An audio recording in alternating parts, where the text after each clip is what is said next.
தம்பி அண்ணாமலை சொல்லும்போது 53,000 அந்த அரசு பள்ளிக்கூடங்களை தவிர மீதியில எல்லாம் இந்தி இருக்குங்கிறது. அப்ப தனியார் பள்ளிகளெல்லாம் இந்தி இருக்கிறதுன்னா அதை அனுமதிச்சது யாருன்னு ஒரு கேள்வி வருதுல்ல. இந்த ரெண்டு கட்சி ஆட்சியாளர்கள் தானே.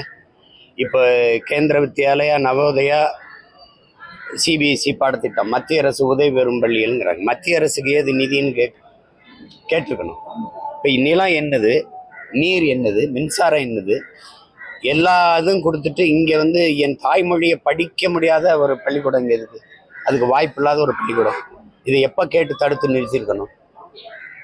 திடீர்னு இப்போ இந்தியை எதிர்க்கிறதுங்கிறது ஒரு தேர்தல் வரும்போது அதை தமிழ் மொழி மேல ஒரு பெரிய பற்று இருக்கிற மாதிரி சொல்றது.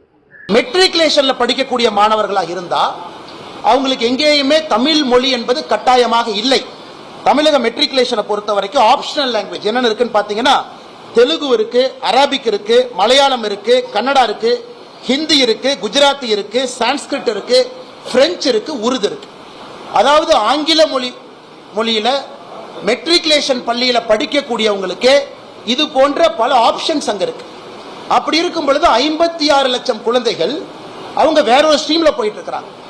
52 லட்சம் அரசு பள்ளி மாணவர்களை மட்டும் கட்டாயப்படுத்தி இல்ல நீ 2 மொழியில மட்டும்தான் படிக்கணும், ஆங்கிலமும் தமிழும் என்று சொல்லிக் கொண்டிருக்கின்றோம். அதனால என்ன ஆகுதுன்னா, ஒரு ஆண்டுமே அரசு பள்ளியிலிருந்து தனியார் பள்ளிக்கு செல்லக்கூடிய மாணவர்கள் அதிகமாகிறாங்க.